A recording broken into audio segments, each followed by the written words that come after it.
Going live, going live, going live. And welcome to the Gridiron, baby. If you can give this video a thumbs up or share, that'd be absolutely freaking awesome. If you subscribe to my channel, thank you, thank you, thank you. Now, please go down below, hit the subscribe button, hit that bell icon. That way next time I go live or if I put a video out, you'll be notified. It's free of charge. What do you got to lose, right? But if you are subscribed, thank you, thank you, thank you. Also, you on YouTube, in the description box below, the very top link in the description box takes you to my membership page. If you want to help support my channel out, it means so much to me. I got 3 different membership levels. Each one has their own little perks to them. So once again, if you want to help support my channel out, it would mean so much to me. I thank you in advance. And also, it's a little ways down in the description box. There's an additional link.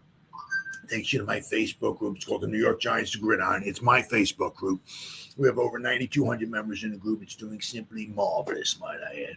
Basically, if I'm alive and breathing, and if I have internet access, I am putting stuff in this group darn near 365. Right? It's called the New York Giants Gridiron. It's my Facebook group. Please join it. You will not be dissatisfied. I promise. All right, guys. Well, all right. Well, you know, I'm an idiot. It was 1979 or something like that, whatever it is, somewhere along the line. It's only been like 6 teams, I think it is. Start the season off 0-3 and actually make the playoffs.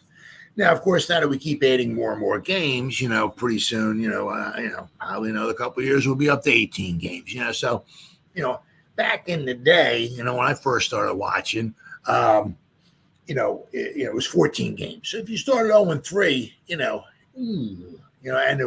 there's only 4 teams that made in each conference that made the playoffs, the 3 divisional winners, right? And one wild, not like today, like we have 37 wild card teams, but only 1 wild card team. So you started 0-3.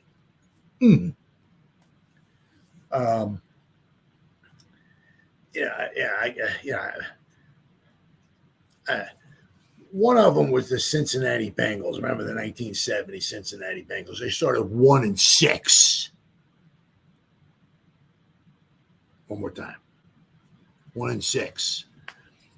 So halfway through the season, the 1970 Cincinnati Bengals started 1-6. Halfway through, they were 1-6. Only had 7 games to go. Football gods were on their side. They won the final 7 games in a very weak division. They won their division.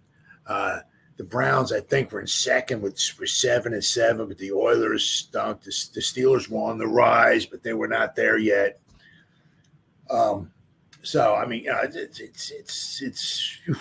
it's tough, But that was obviously back then. So I mean, obviously, the more games you play.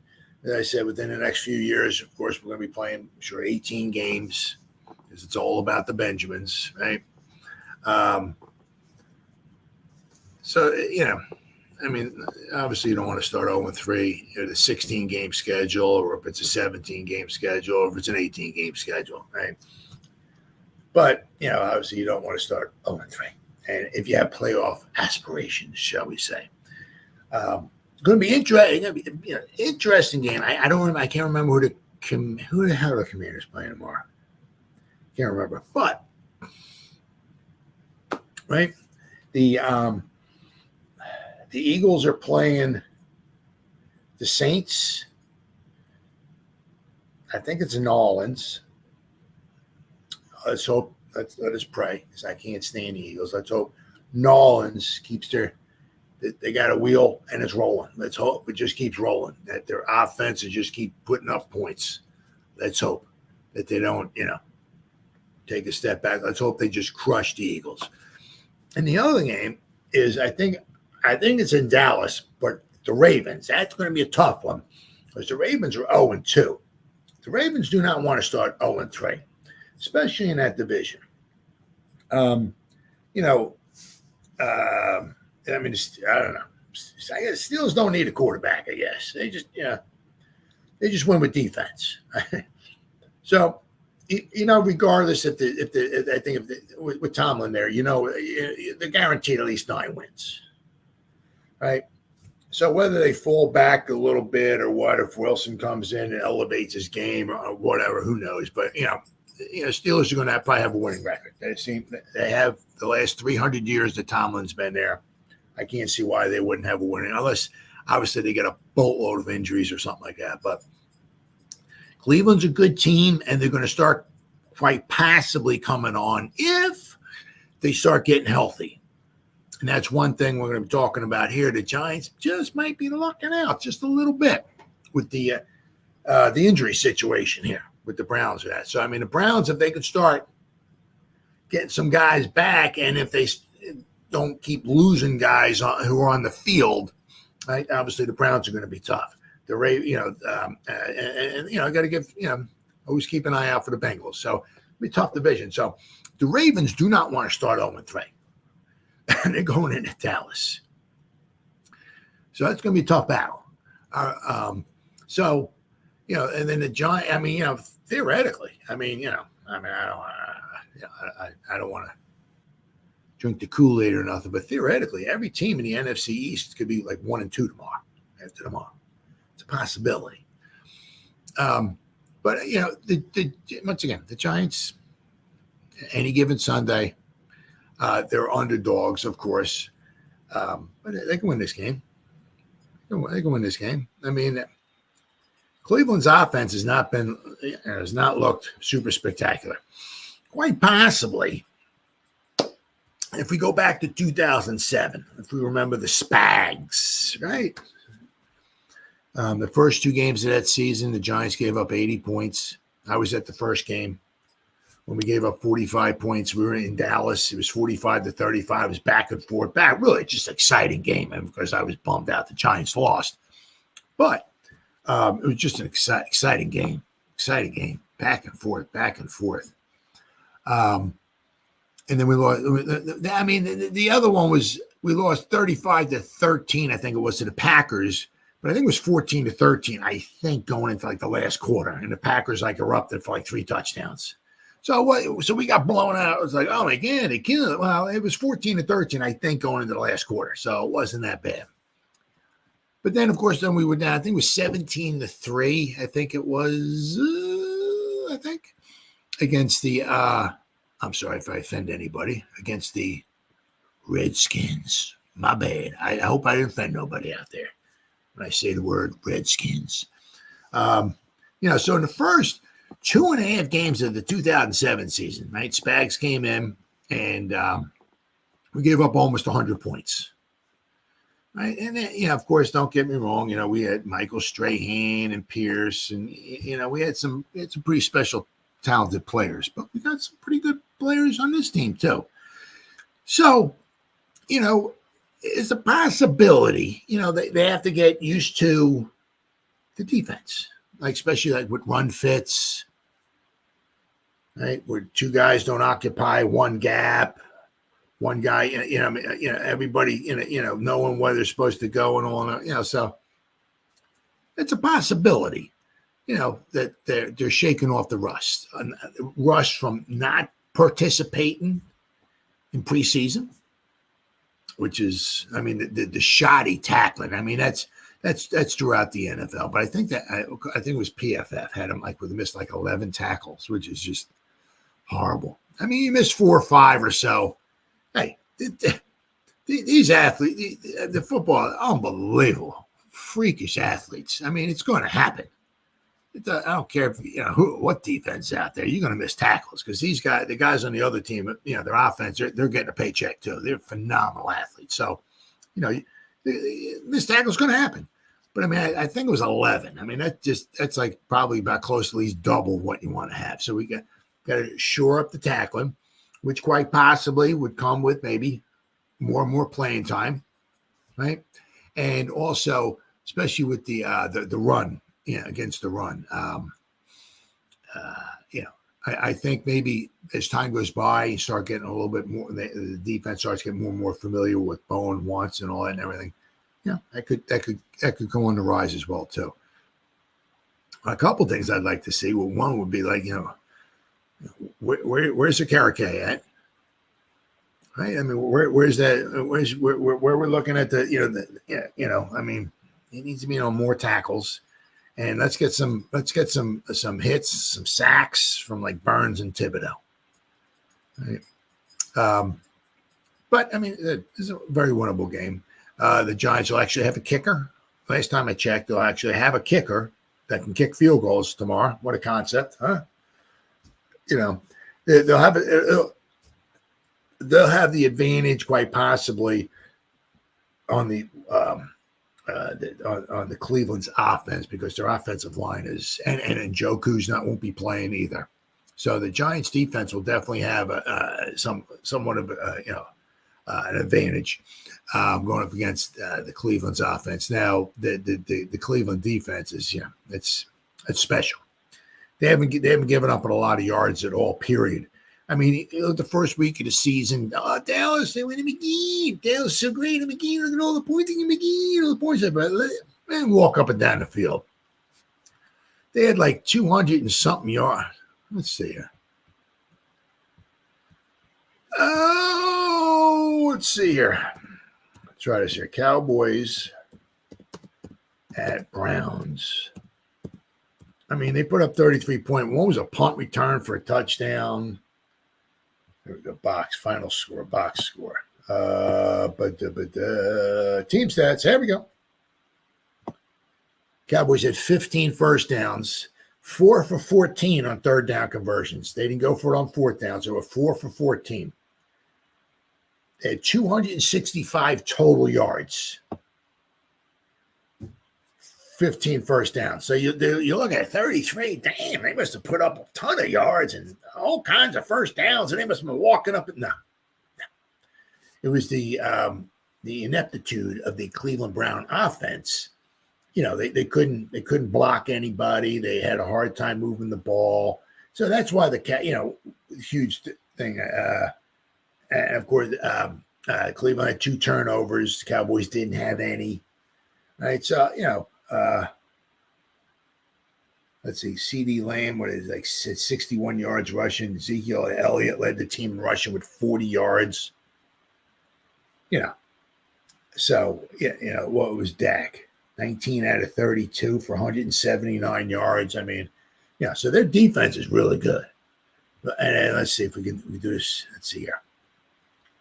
All right, here we go. And then, of course, they won a tight one last week against the Jaguars. Let's see here. Team stats. The Jaguars had 18 first downs. They had 323 yards. So but they were home, right? 323 yards of offense. So, I mean, they had no turnovers. Just so far, the Cleveland Browns defense is not creating any turnovers, which would be huge. But if you put the 2 games together, what the heck would that be? That would be about 300 yards a game. The Browns, and for just first 2 games, that's all it is. Such a small sample size, but they're only giving up about 300 yards a game, which is I'll take that. 10 ways to Tuesday, baby. So they got a very good defense.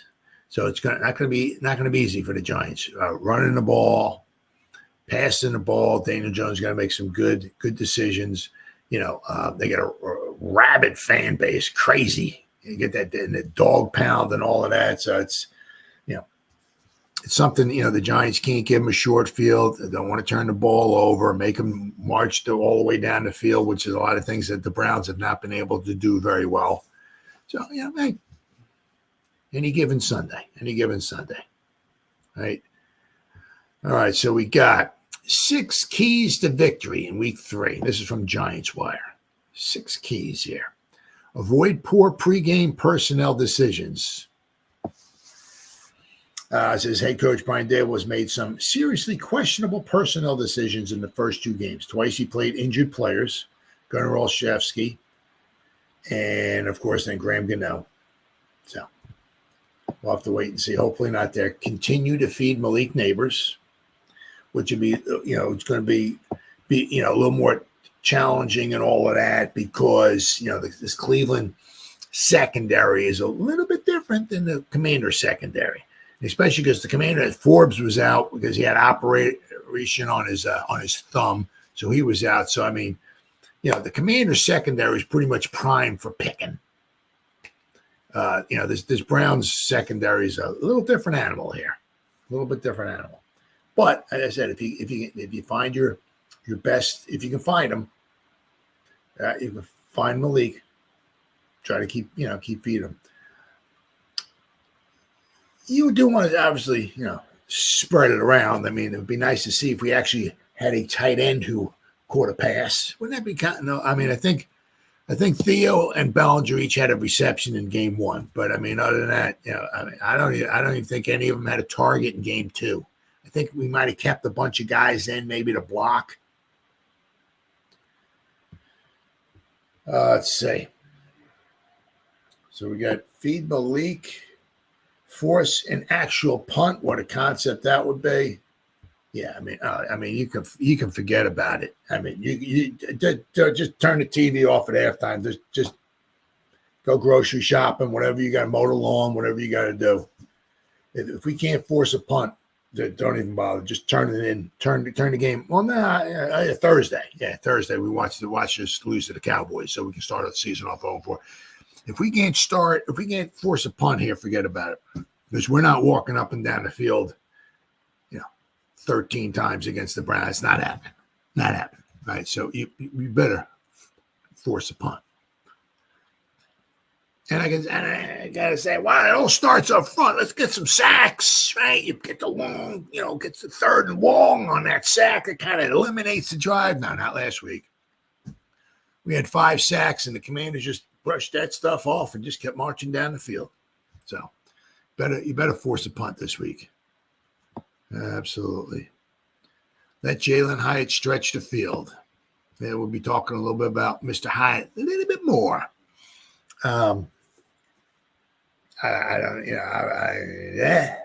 There's something going on. Not exactly sure what it is, but now Darius is a better route runner. Darius is just maybe step slower maybe than Jalin, but Darius is Daniel's more comfortable with Darius.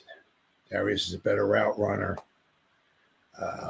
But why Jalin has only been on the field so few snaps.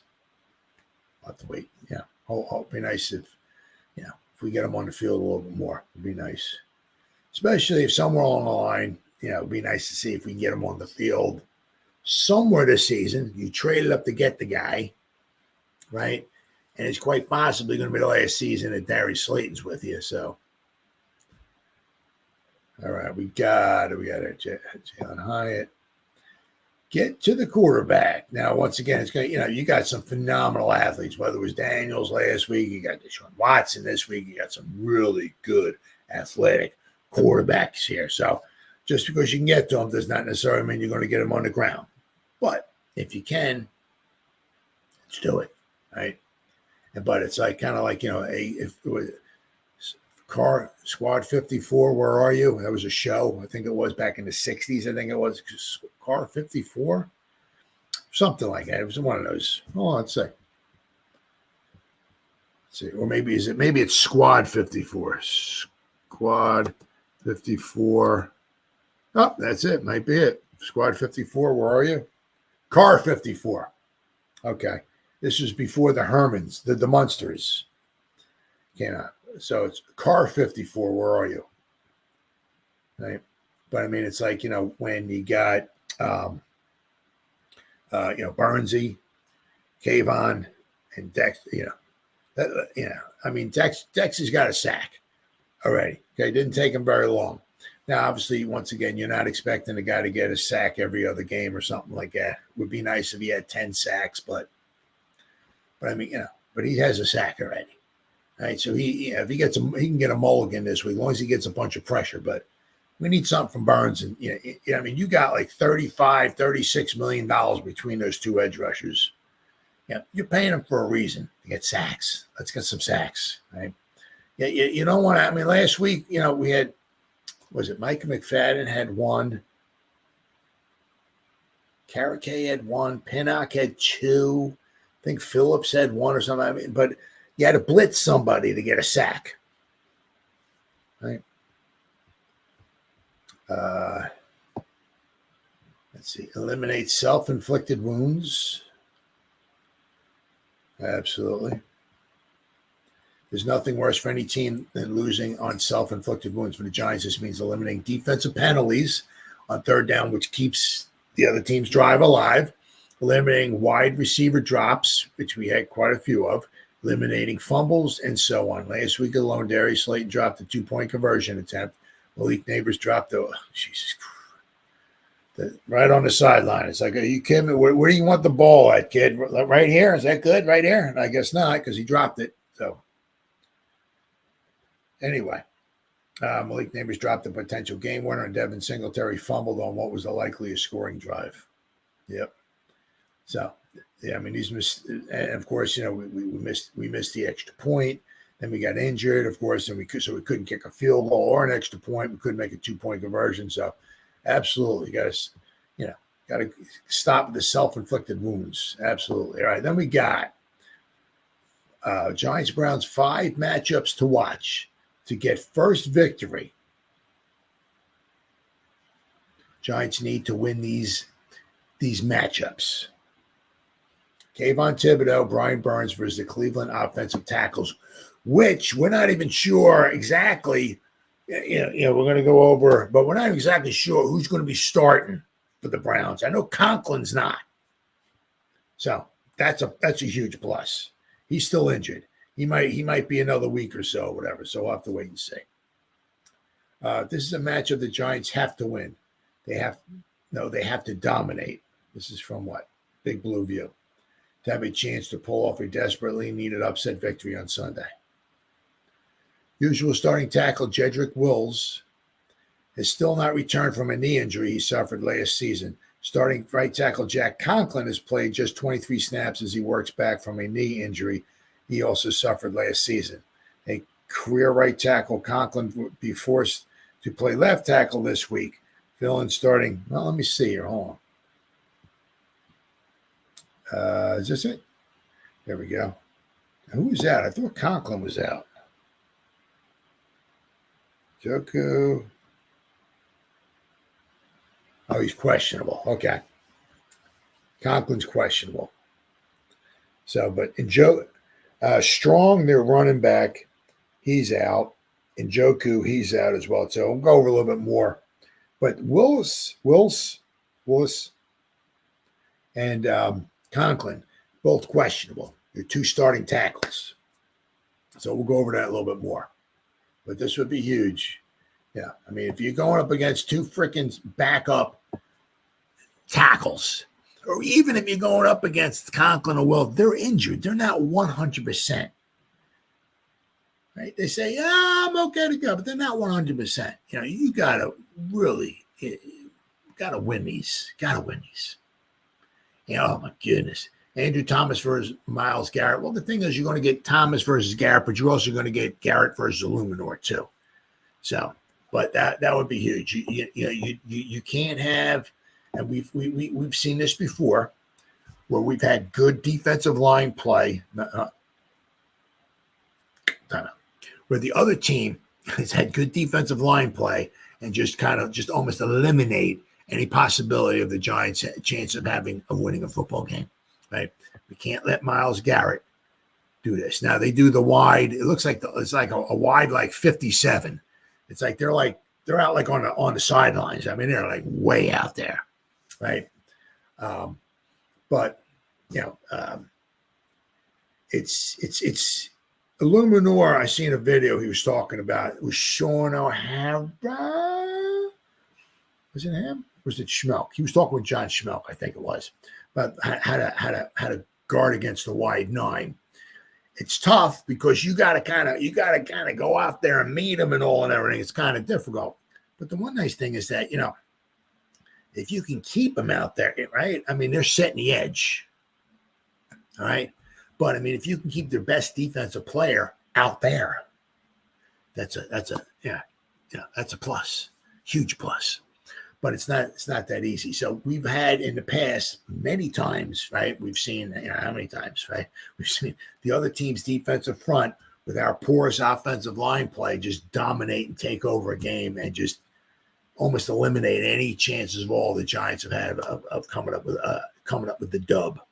Right. So we can't let, Myles Garrett wreck this game. Now, whether it's, we seem to be doing that a lot.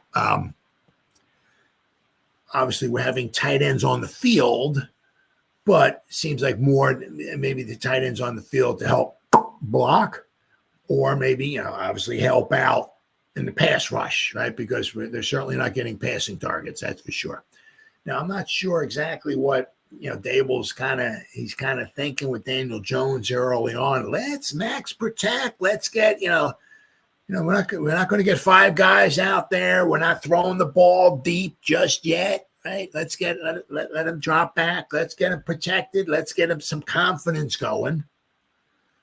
Right, let him go into, I actually seen him pat the ball a couple times last week, right? So let's get him out there. Let's get him comfortable, moving around a little bit and, getting rid of the ball without getting killed. So that might be something that they might have in mind with this this game as well, too. The problem is that last week, the Redskins secondary, is not the best. So if you max protect, and you only have like maybe 3 guys out in a pattern, maybe 4 at the most, you can still find, some openings. You can still complete some passes.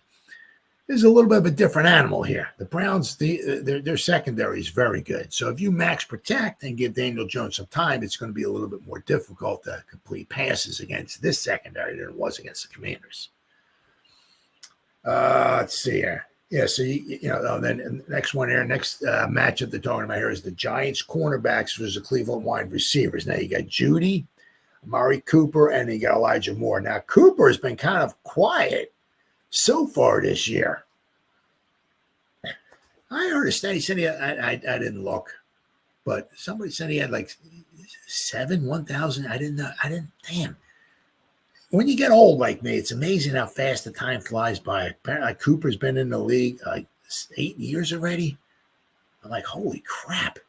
Wow. But they got Cooper, they got Judy, and they got Moore, but Njoku won't be there. So that's a huge plus for the Giants. But regardless of the fact, right? Moore, but Judy and Cooper, I mean, they got some good wide receivers out there. And the thing is that to try to rattle Watson as much as they can, get him off, get him running around or whatever. But so I mean, they got some weapons. They got some good weapons there. So it'll be interesting to see. I mean, I hope we keep Phillips on the field. That freaking guy, I'll tell you what. We're not putting him in the Hall of Fame yet. I'm just kidding, of course, but it's been only been 2 weeks. But I'll tell you what. Guy looks good. I mean, if we got Banks, right? If we got Phillips be the slot corner, right? I don't know what's going to go on with the Dory Jackson, or if we're going to be keeping Flott around or whatever. But we might be, we still might need another cornerback, but looks like we might have 2. And then if you figure if we got Pinnock and Belton and maybe Newman, we might have our safeties. We might have 2 cornerbacks, so we might only be one more missing out on one more. So but I'll tell you what, boy, I hope Phillips gets on. I hope they just stay on the field, right? He's going to take some lumps. He's going to do some learning and all. But I'll tell you what, that guy really seems good.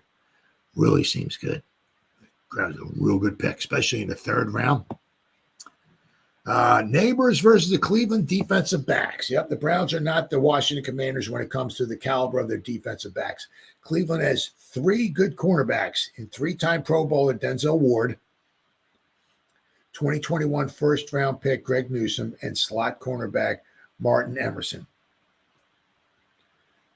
Based on reputation, you would think that Ward would shadow Neighbors.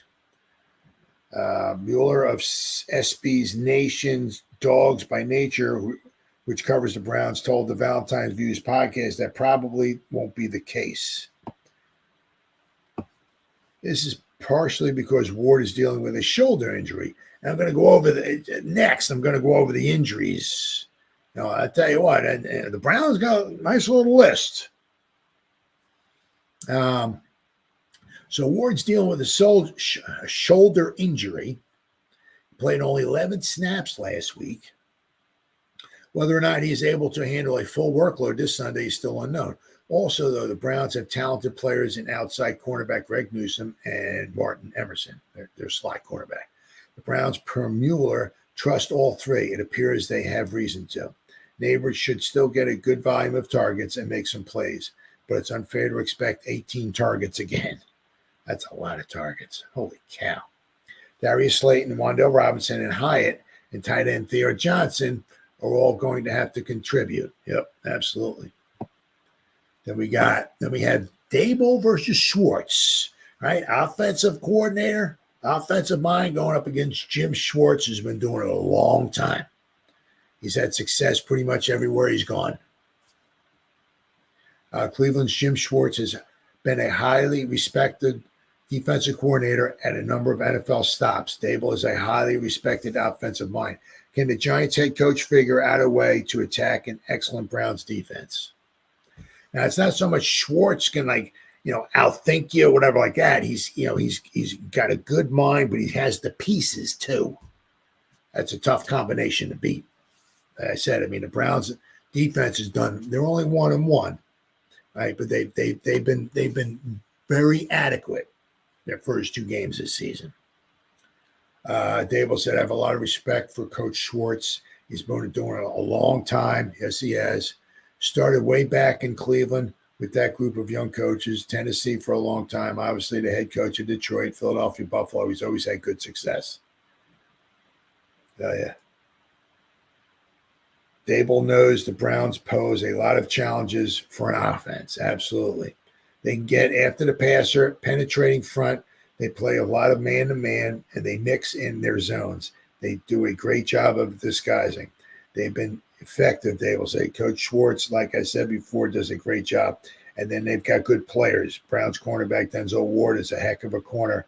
All three levels, they're well coached. So Daboll's just, no bulletin board material, just sending out a lot of love to Coach Schwartz, and he's been doing it a long time. So, he's had relative success anywhere he's gone. So he's good. Schwartz is good. So that's going to be a heck of a battle. It's going to be a heck of a battle. It's going to be tough for the Giants to move the ball. It's going to be very imperative for it'll be huge if the Giants can get some sacks, but get some turnovers. And they got to force punts. If they don't force any punts, just turn it off. Go, as I said, go wash your car, mow your lawn, whatever you got to do. Put another game on or something, because don't even worry about it, because the Giants ain't walking up and down the field 9 times this week scoring points. That's not happening. So better force some punts. Now with this laundry list here of injuries, usually I've been this is my fourth season, right? I'm doing this. Obviously, the first one was the last season, the Judge debacle that last season. This is my third season with Daboll. So, almost every game, I look at the injury list, and the Giants injury, like the other teams like this, there's like maybe one guy on there who has maybe an ingrown toenail, or maybe somebody had a cold or something like that. That's usually the other team. They have like one guy on there. Was who has maybe a Band-Aid on his, something like that. Everybody else is fine. Then the Giants is like 17 pages long. This time it's different. The Browns have a lot more guys listed injured than the Giants do. Now, as of right now, McLeod is the only one out. But Muasau, he's questionable with his knee. And Brian Burns with the groin, he's questionable.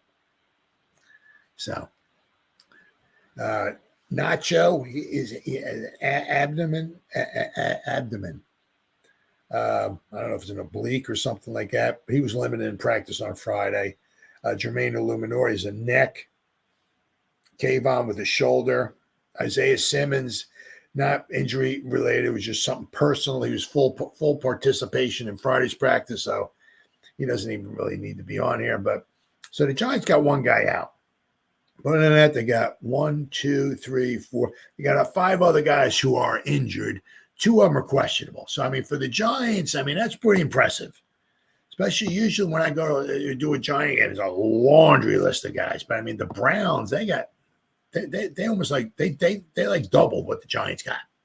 Giants got like 7 guys on the list. Well, let's see. The Browns got Conklin, Emerson, Myles Garrett. Now he's got two problems, I think, with both his feet. So he's playing. You write that in regardless, but he may not be obviously 100%. So that could be a huge help. Charlie Hewlett, their long snapper. DeJuan Jones, Jerry Jeudy, Njoku, Karma, Jeremiah Owosu, Karamoa, maybe, the linebacker. Zadarius Smith, Pierre Strong, my man Dalvin Tomlinson. Man, I wish we never let him go. Good in the run game. So Dalvin Tomlinson,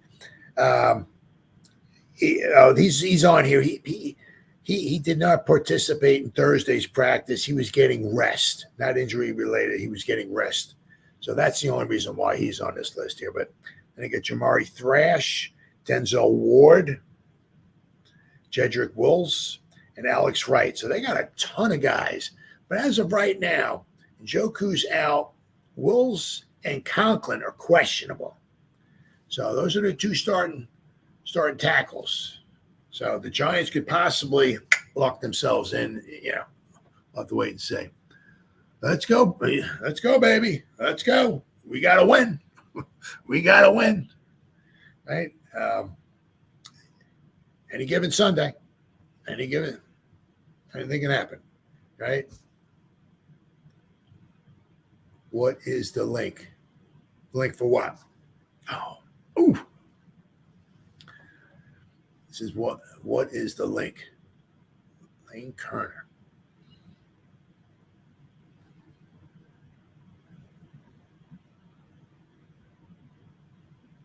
The link for the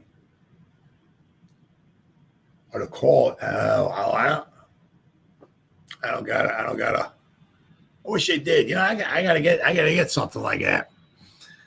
Yeah, I gotta get something like that. That would be pretty cool. This is what is it, StreamYard. I don't know of any way that you can call in or anything. I don't have anything like that set up. I don't know if there is. Somewhere along the line, I got to get something like that. That'd be pretty cool. Because that's why I like to go live like this. I just talk about a whole bunch of different topics and all that. So, that way I go live. So a lot of times I'm on here for like an hour.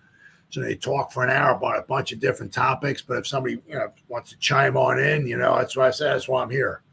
That's what I like about doing this instead of recording a video and throwing it up there and then maybe you see the video and you can leave a question or a comment or something like that. Then I can answer it back. But that's what I like about going live here. Because then you can go back and forth with somebody. So that's pretty cool. That's why I would like to try to do that. But thanks for joining, man. I greatly appreciate it. So the Giants, they got a lot. They got a couple guys, but the Browns got most of these guys wind up playing. Obviously, the Browns. They got a lot of guys that are dinged up, so that can be quite helpful for the Giants. Then the Giants. All right, we got a couple. There's 2 practice squad elevations. I think they had. Summers is once again linebacker. Summers, he's getting elevated once again, and cornerback Art Green from their practice squad for Sunday's game against the Browns. This is the 3rd straight game, though, with Summers, who's been called upon to contribute on special teams. They like him on special teams, and who has had one special team tackle. If the Giants wish to elevate him again, they need to sign him to the 53-man roster. So we'll have to wait and see about that one there.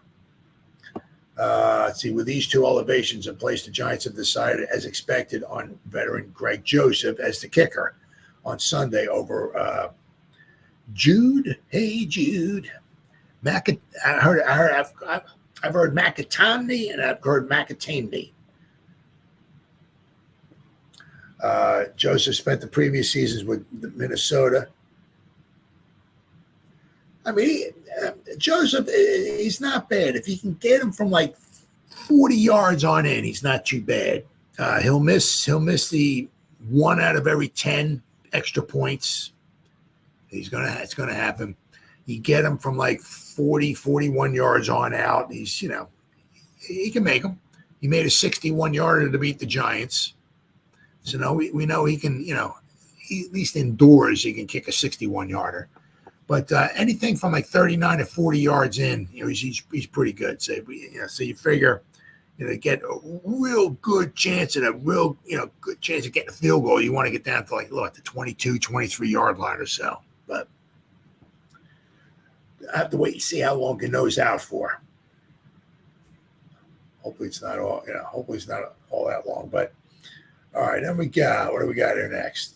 Oh, I saw this here too. This is some Giants players beginning to lose faith in Brian Daboll. Who wrote this here? Dan Benton? There's been a couple of reports here I'm going to go over.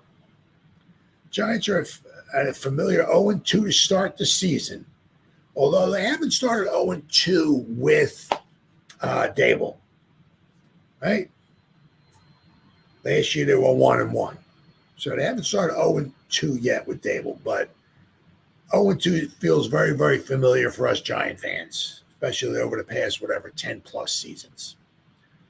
They're 6.5-point road underdogs against the Browns this Sunday, and then have a quick turnaround here against the Cowboys on Thursday night. From there, they will be underdogs against Seattle, Cincinnati, Philadelphia, Dallas, Pittsburgh. Right. From there, they will be underdogs against the Commanders. Yeah, sure about that. That's what it says in this article here. I don't see that happen. No, I can't. I Commander. Wait, hold on. Right. 1, 2, 3, 4, 5. Okay. No, I can't see us being underdogs against the Commanders. Not at home. Let's see. It says things can get late fast, and that reality has some players in the locker room questioning head coach Brian Daboll. ESPN's Jordan Renan reports that several Giant players are beginning to lose faith in Daboll and fear that he will lose the locker room entirely if the team reaches 0-4, which is a possibility. I mean, that's why this is such a huge game. I mean, a huge, because we have such a hard time beating the Cowboys. Hard time beating the Cowboys. So, if we lose this one, we are staring 0-4. 0-4 is a possibility. Real good possibility. So, Renan said, I've spoken to guys over the past few days, he said on his Breaking Big Blue podcast. And some of them, not all of them, have said it's starting to get shaky in there. The confidence in Brian Daboll is hanging by a thread. Their trust in him is waning. Publicly, Giants players have presented a very different narrative. Obviously. Whoops. But there have also been some red flags. All pros nose tackle Dexter Lawrence took very uncharacteristic aim at fans following a Week 1 loss. There was also a tense exchange between Renan and linebacker Kayvon Thibodeau after the Washington loss. Then, of course, there was Daboll angrily staring down New York newspaper Pat Leonard following a question about his job security. I mean, I'd give him an angry stare, too. Guy's trying to win football games. What are you worried about his jobs? What are you, an idiot? I mean, that's just a stupid, idiotic question. I can certainly see where it's, but I mean, what do you expect him to do? I mean, unless that's why you asked the question to get the negative response from him. I mean, that's the only thing I can think of. But only 2 games in. That's it. It's a long season. He said, this is about as tenuous as I've seen the locker room since 2017 when things fell apart on McAdoo. Yeah, Renan said, this one here has the potential to go in the wrong direction if this gets much worse. Renan adds that there are players in the locker room who refute the failing confidence in Daboll, but more than 1 or 2 see things headed down an ugly road. Vegas shares similar expectations as many sportsbook currently at list Daboll as the odds-on favorite to be the first coach fired. Wow. Wow. No love for the Giants. Vegas has them as the first Daboll, possibly the first coach. I mean, that is it's a tough stretch here coming up. Starting off 0-2. And I said out of these next 6 games, it's hard to see where you can pick up. I mean, really tough to see where the Giants can go 3-3 or something out of these next 6. It'd be tough. But hey, any given Sunday, baby. That's why they play the games. If you knew, who's going to win, don't even bother playing them, right? That's why you play the games. And this is a winnable game for the Giants. Then we got Jalin Hyatt denies wanting to be traded by the Giants. Receiver Jalin Hyatt wants to be traded. Yeah, wants to be traded by the Giants unless he doesn't. This is from Pro Football Talk. In the aftermath of an ESPN.com report that Hyatt believes the Giants should use him or trade him, Hyatt has denied any such desire. I didn't say that, Hyatt told reporters on Friday via the Associated Press. I don't know where that came from, but that's false. I love being here. I got so much respect for Giants trading up for me and getting me. So whatever that rumor was is not true at all. So he didn't say anything about being traded. I didn't say anything about any trades or wanting to be somewhere or not getting this, not getting that, Hyatt said. Like I said, my focus is on this team, what we got to do, how we got to get better, and our focus is on Cleveland. So he's saying to the reporters all the right things, but is he thinking about being, right? It's hard to blame him for wanting out. Last week against the Commanders, Hyatt was on the field for just 12 plays and wasn't targeted one time. Against the Vikings in week 1, Hyatt was on the field for 16 plays with only 1 target and no catches. Last year, Hyatt caught just 23 passes, 373 yards, and no touchdowns. This year, he's stuck on the second team. Why wouldn't he want to be traded? So, yeah, I mean, I was saying, unfortunately, that's the one thing, if something starts going wrong, something just right? You start losing, guys not getting targets, this, that, and the other thing. Hopefully it doesn't, but this could get pretty nasty. Really, really nasty. I mean, it's like, we're looking at it. Daniel Jones could be maybe his last season. I mean, if this starts losing the locker room, if this starts going downhill, we only win 3 or 4 games. Does Marijuana fire this coach and bring in another coach? I mean, it's wow. Whew.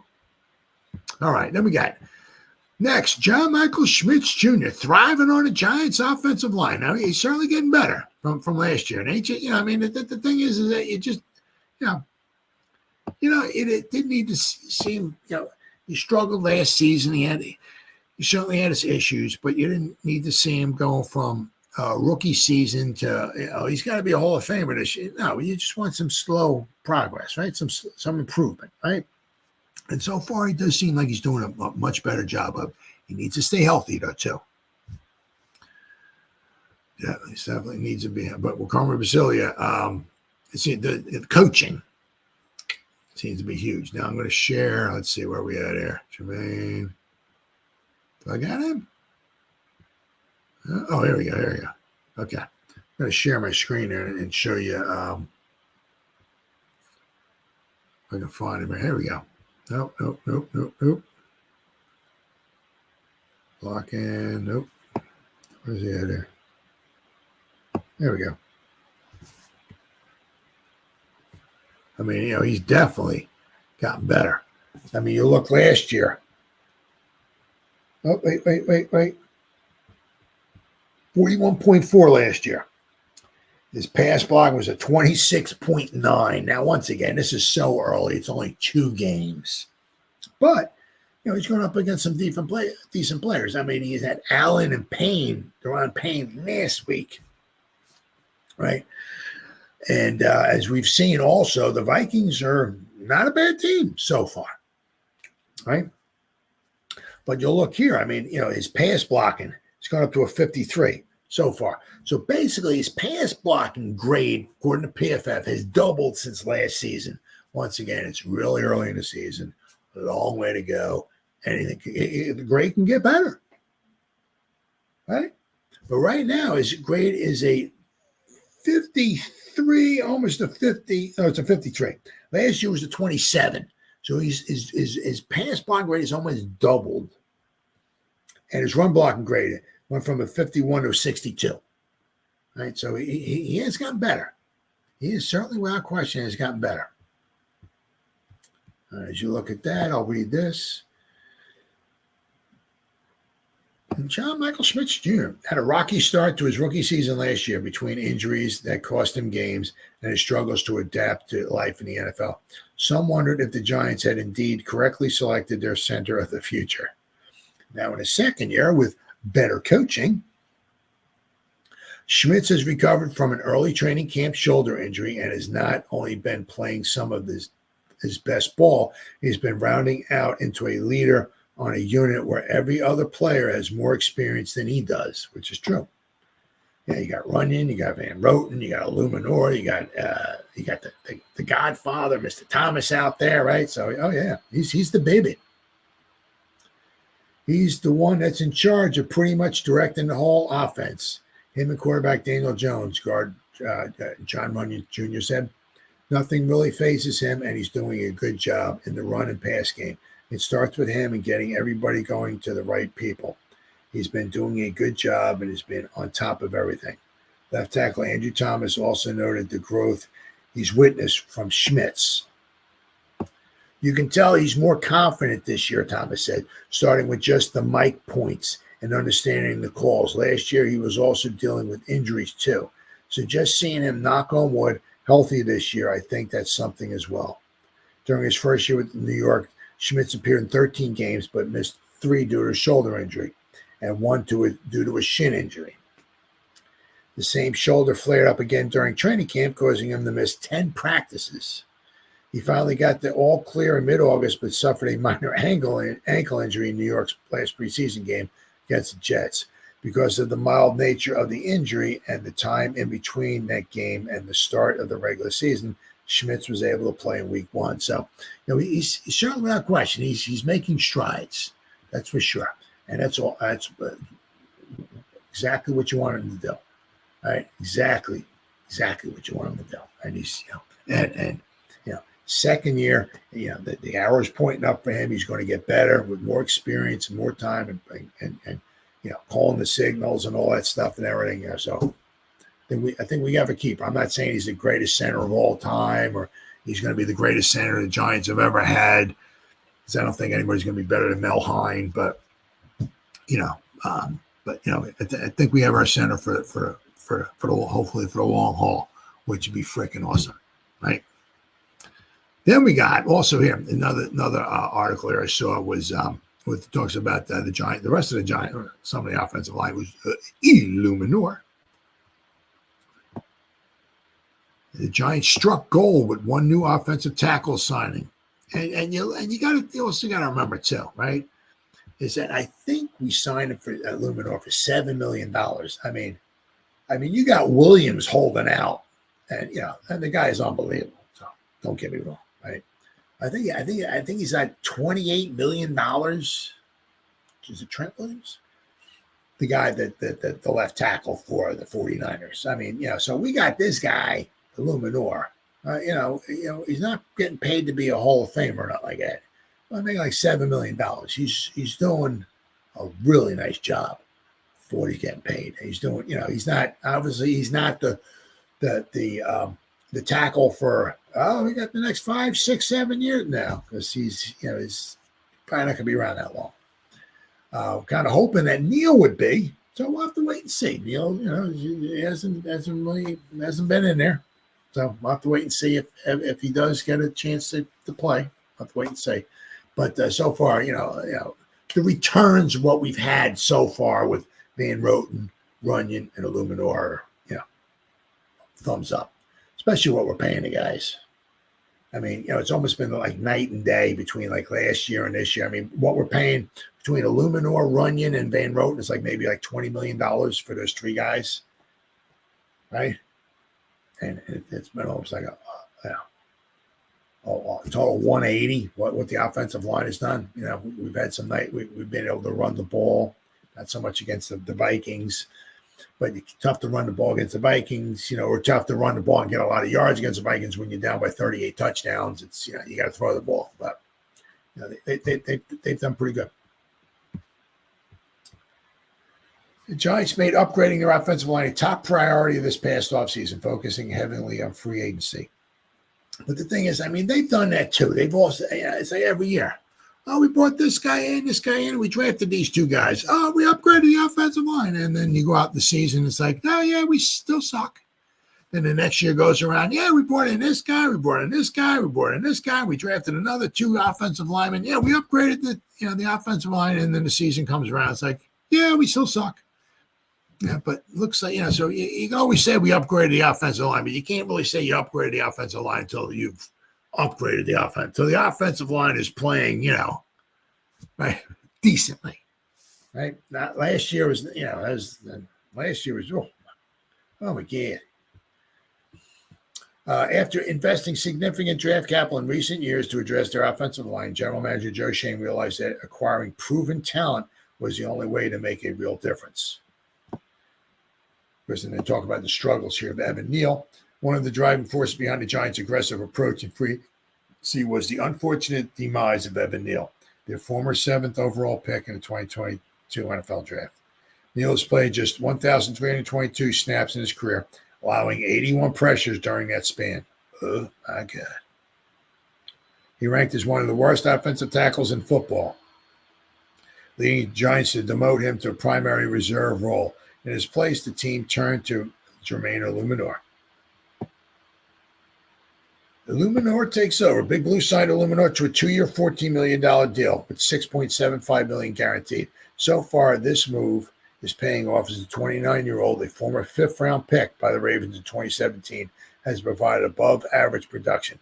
Once again, you don't have to be a first-round pick to be an adequate, functionable tackle. Illuminor spent the last 3 years with the Raiders and the previous 2 working with new Giants offensive line coach Carmen Brasillo, has been instrumental in the early success of the Giants offensive line. Giants make significant improvements in pass protection. Through the first 2 weeks of the regular season, the Giants ranked 6th in pass protection.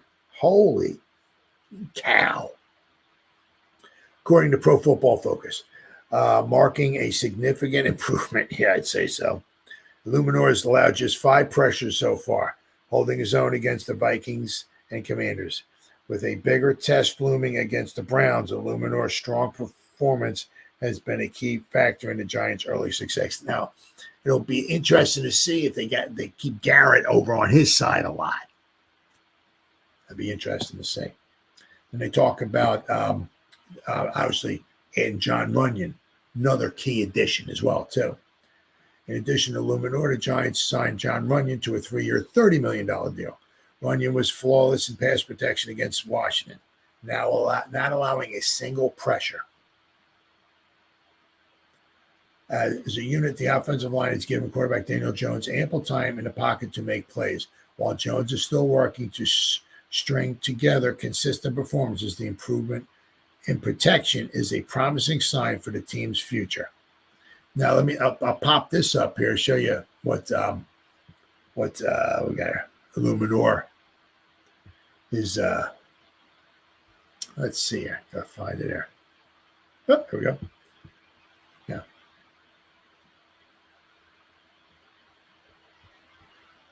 Did I? On there. Share screen. This is not working. Jermaine Illuminor, share screen. Is it going to work?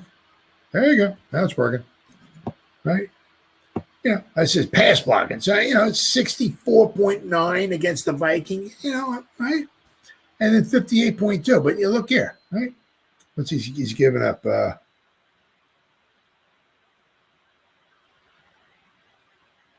He's given up 5 pressures so far. He's given up 3 hits and 2 hurries. He hasn't given up a sack yet, though. Right? But against, his pass protection, 73.2, 63.2. I mean, right? I mean, you're paying a guy $7 million a year. You can't complain. He's doing a really, really good job.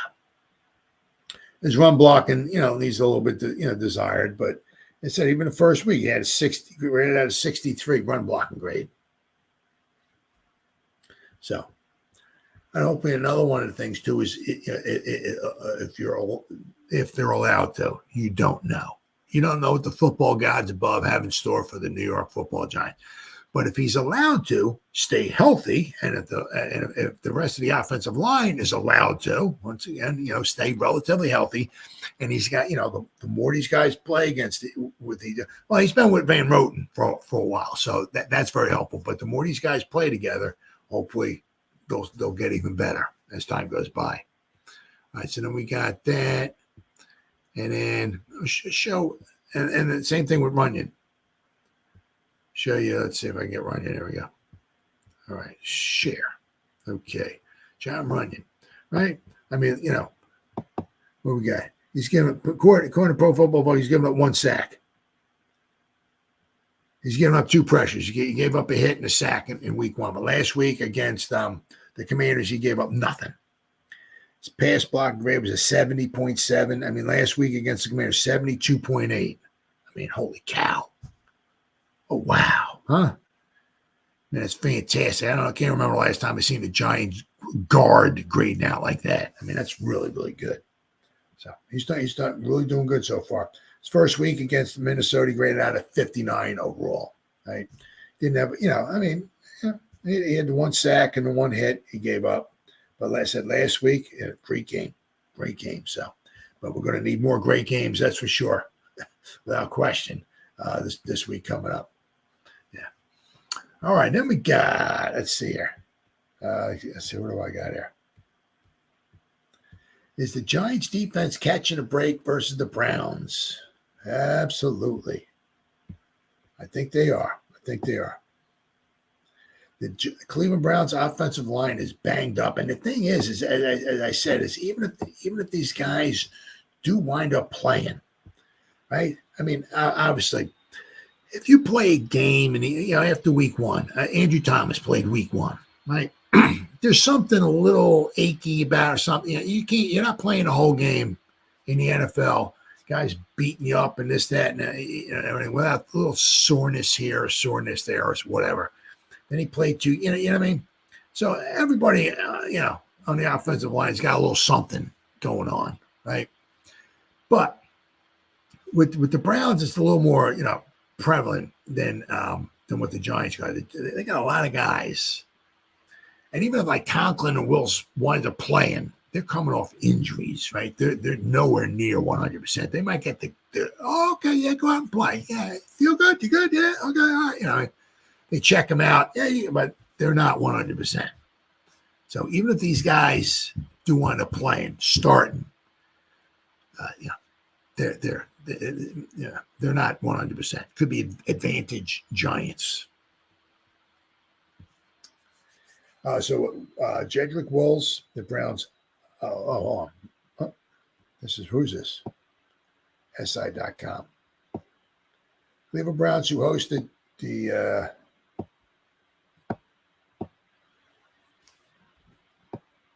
I think just want me to see this here. Hosted Giants on Sunday. Will be without offensive tackle Jack Conklin for the 3rd straight week. Conklin, listed as questionable on Friday's injury report, has been downgraded to out. Okay, so Conklin ain't even going to be in there. So they got Conklin and Njoku, who are definitely out. So that's huge. 2 stars for the Browns. They got a lot. They got a ton of talent on the offense and the defense. They're just loaded with talent. But the superstar tight end and Conklin won't be playing for him, at least those 2 guys. So then, of course, Jedrick Wills, the Browns' other offensive tackle, remains listed as questionable for Sunday's game. Wills is dealing with a knee injury. So even if he gets to go, he's nowhere near 100%. Right? Outside linebacker Kayvon Thibodeau and Brian Burns are both looking for their first sacks in 2024. Through 2 weeks of play, they have combined for 11 tackles, 3 quarterback hits, 2 tackles for loss, and 0 sacks against offenses that have chipped them to slow them down. I mean, that's one way to do it. I mean, it's, what are we going to possibly do with Garrett, right? Chip him. Just try to slow the guy down.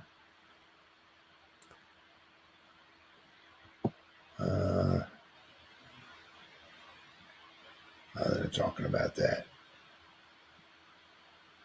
So as I said, the Browns have a ton of injuries, right? I said a lot of these guys are going to wind up playing, but they got a nice laundry list. And I said, a lot of the guys on their offensive line are dealing with injuries, so that could be a big advantage for the Giants. As I said, once again, any given Sunday, anything can happen. A good call for the Giants here, a bad call for the Browns there, a good bounce here for the Giants, bad bounce there. Right? I don't see it. I don't see the Browns walking up and down the field and scoring a ton of points. But it's not going to be easy for the Giants because the Browns have a very good defense, and the Giants' offense is really going to need to step it up. It's going to have to be possibly the combination package, right? Can the Giants get sacks and turnovers to help the Giants kickstart drives, right? Get a fumble at the Cleveland's 30-yard line, or pick a pass off and run it back into Cleveland territory, or get a strip sack or something like that. Can the defense kickstart a drive or two for the Giants, right? That would be huge. And once again, we got to get off the field. We got to make them punt, right? And the Giants can't really turn the ball over. They would just be shooting themselves in the foot. So the Giants, it's so much of the same thing. Don't want to get a lot of, obviously, try to avoid the sacks. Can't get no turnovers. You got to try to get turnovers yourself. So it's a winnable game without question. The Browns are not a super.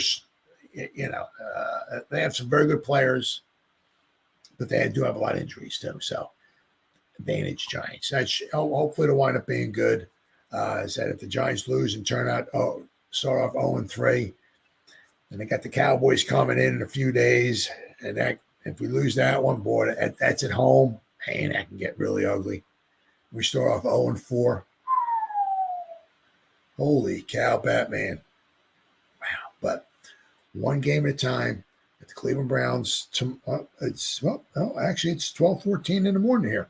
So I've got the Cleveland Browns today in about 13 hours. We got the Cleveland Browns, right? So, the Giants want to have some playoff aspirations. They need to win tomorrow. That's for sure. All right, guys, been 1 hour and 7 minutes. Thank you. Anybody listening to me live, thank you. Lane Kerner, thanks. Thanks for the comments, brother. I greatly appreciate it. So whoever listens to me live, thank you. If anybody's going to spend any time watching the replay this, once again, thank you so much from the bottom of my heart. It means the world to me. Thank you. And as always, you guys stay safe out there and go Giants. Woo! Oh, yeah.